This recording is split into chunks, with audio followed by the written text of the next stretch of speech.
कि गांव में एक पंडित जी कथा करने पहुंच गए और गांव था जाटों का।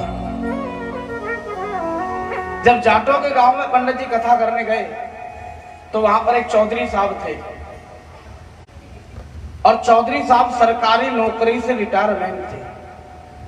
महाराज जी ने कथा करी और चौधरी साहब का खान पीन बड़ा ही हिसाब से था, लिमिटेड था, क्योंकि कई बीमारी थी चौधरी साहब। और साहब चौधरी साहब को जब कई बीमारी है तो पकवान तो बिल्कुल ही बंद, स्टॉप है। अब महाराज जी के लिए जो भी भोजन लाए वो पकवान लाए, पूरी कचौड़ी पुआ मालपुआ खीर का कटोरा भर लाए। पहले महात्माओं ब्राह्मणों को ऐसा ही खिलाते थे पका हुआ। बोले महाराज रोटी तो खिला ही नहीं सकते हमारे यहाँ, हम तो महाराज जी पका, लेकिन हरियाणा में तो सब दामाद भी क्यों ना आ जाए उसको रोटी मिलनी है। हाँ, हमारे यूपी में ऐसा माना जाता है कि कोई दामाद आ जाए तो उस दिन पूरी सब्जी नहीं बनी तो कुछ नहीं बना, ऐसा माना जाता है यूपी साइड में। तो साथ बिहारी जी की पावन सी लीला है सखियों। समय व्यतीत हो गया और जैसे समय व्यतीत हुआ है तो चौधरी साहब रोज देखे ऐसे जब पंडित जी भोजन करें तो भैया वहीं बैठ जाए कुर्सी डाल के और ब्राह्मण देवता को देखे। तो पंडित जी ने पूछ लिया, ब्राह्मण देवता ने कहा चौधरी साहब भोजन कर लो ना भाई, कर ले भाई, कर ले, कोई बात कर।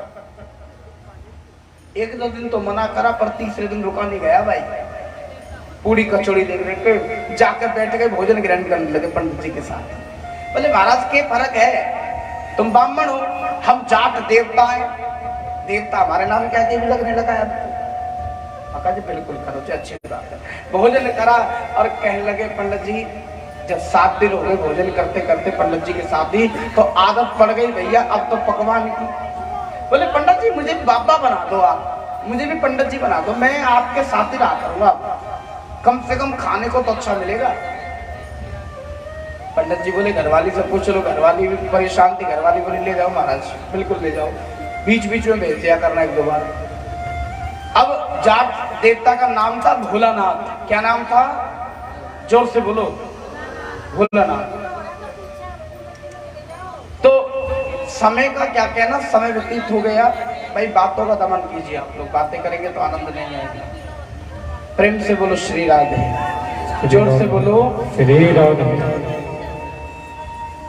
तो समय का क्या कहना, पंडित जी के साथ रहने लगे, लेकिन शर्त एक रख दी चौधरी साहब ने कि महाराज मैं सब काम करूंगा, आपके दरबार में सब काम करूंगा, पर मैं भूखा नहीं रह सकता।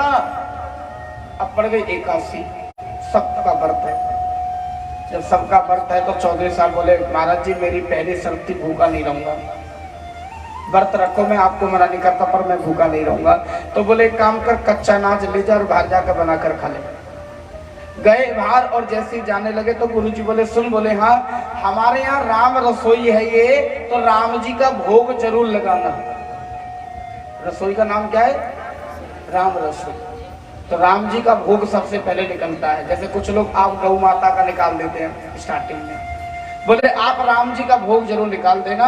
अब जाट देवता को मंत्र नहीं आते, साहब गए 2 मोटे मोटे टिक्कर सेके और 2 मोटे मोटे टिक्कर सेक के हरी चटनी, हाँ साहब। और जैसे ही खाने को हुए तो बोले राम जी का भोग लगाना है। तो राजन जैसे राम जी का भोग लगाने लगे तो राम जी का भोग लगाना नहीं आता, अब क्या करूं, तो जो मन में आया वही गाने लगे। क्या कह रही कि आओ राम जी,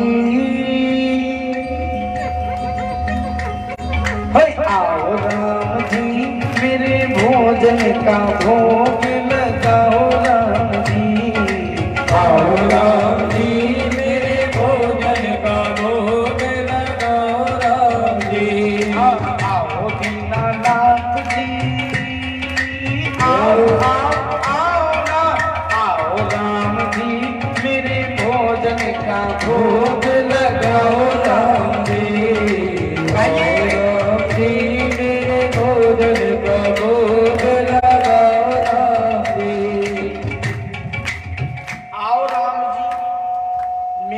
भोजन का भोग लगाओ राम जी। राम जी ने कहा ये कैसा भोग लगाना हुआ है, यूं कह रहा, आओ राम जी मेरे भोजन का भोग लगा। भाई जब तेरा है तो मैं क्यों खाऊं?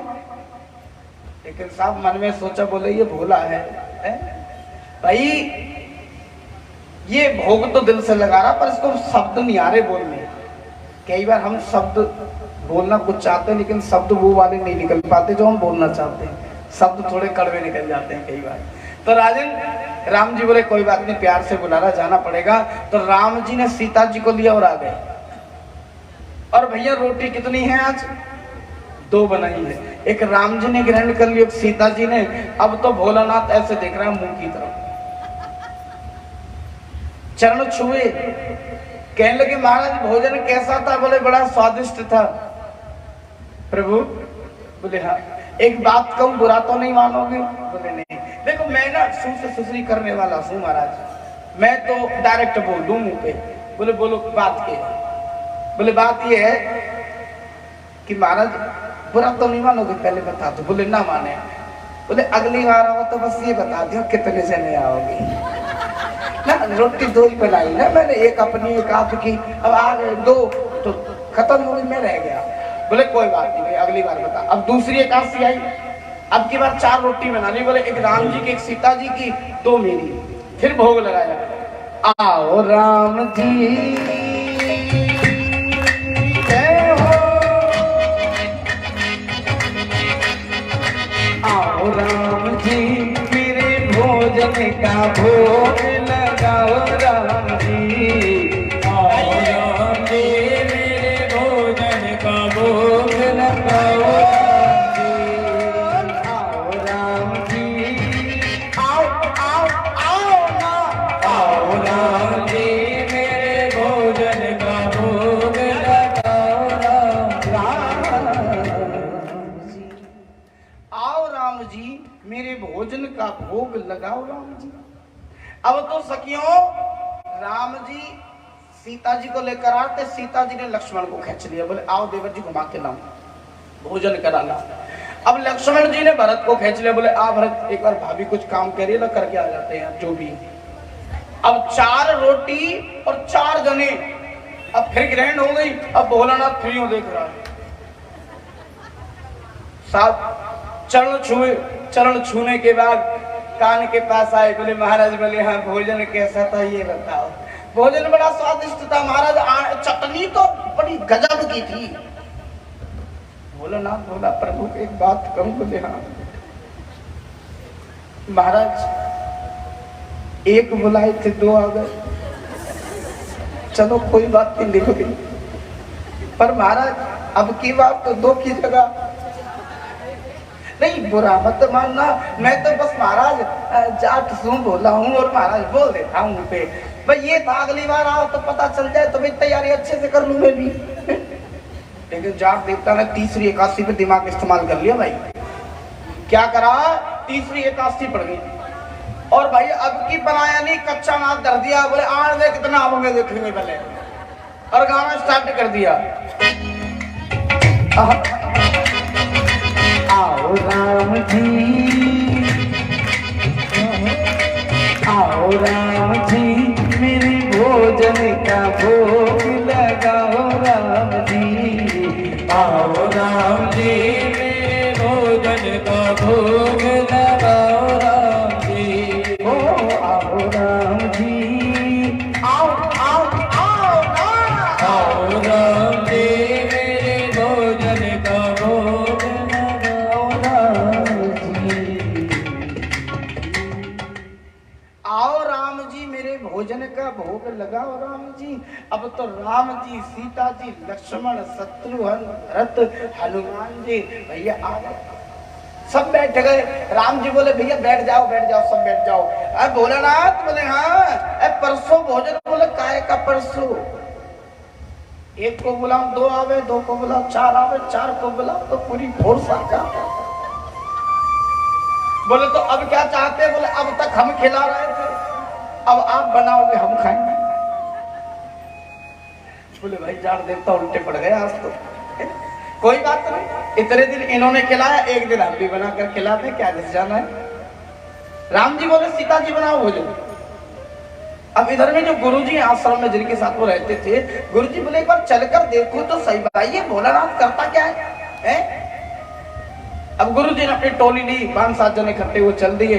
अब देखा भोलानाथ पत्थर पे बैठा है और पत्थर पे बैठा बैठा कह रहा बनाओ बनाओ बनाओ बनाओ। गुरुजी पास गए, गुरुजी ने कहा है भोलानाथ? बोले हाँ। किससे बात कर रहा है? बोले गुरुजी ये देखो ये राम जी हैं, ये लक्ष्मण जी हैं। बोले बाबरे दिन में भांग तो नहीं पी ली? अरे यहाँ तो कोई भी नहीं है। बोले राम जी पिटवाओगे क्या? तुम मुझे नजर आ रहा है, मेरे गुरुजी को क्यों नहीं नजर आवे? मुझे नजर आ रहे हो पर मेरे गुरुजी को नजर क्यों नहीं आ रहे? तब कहते हैं कि भोलानाथ तू भोला है रे, तू सीधा है रे। अरे मैं भोलों को नजर आता हूँ, घमंडियों को नजर नहीं आता। मैं तू भोला है, दिल का साफ है, तुझे भोग लगाना भी नहीं आता। आपको क्या लगता है कि भगवान उन लोगों को मिलते हैं जो मंत्रों से भोग लगाते? नहीं, भगवान उनको भी मिलते हैं जिनको मंत्र ही नहीं आते। भगवान कहते हैं तू बस मन का साफ रहे। तो बड़ा सुंदर भाव बताया, सुनिए।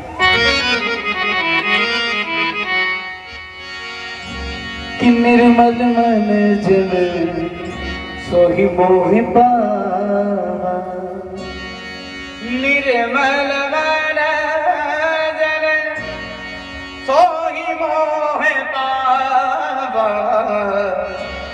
निर्मल मन जन सोहि मोहि पावा, मोहि छल छूत कपट न भावा, मोगु छल छूद्र कपट न भावा। तो राजन कि निर्मल मन जन सोहि मोहे पावा, मोगु छल छूद्र कपट ईर्षा जनन नाही भावा। जो इंसान दिल का साफ हो, हृदय का साफ हो, मन में मैल ना हो, ऐसा प्राणी ही मुझे पाता है।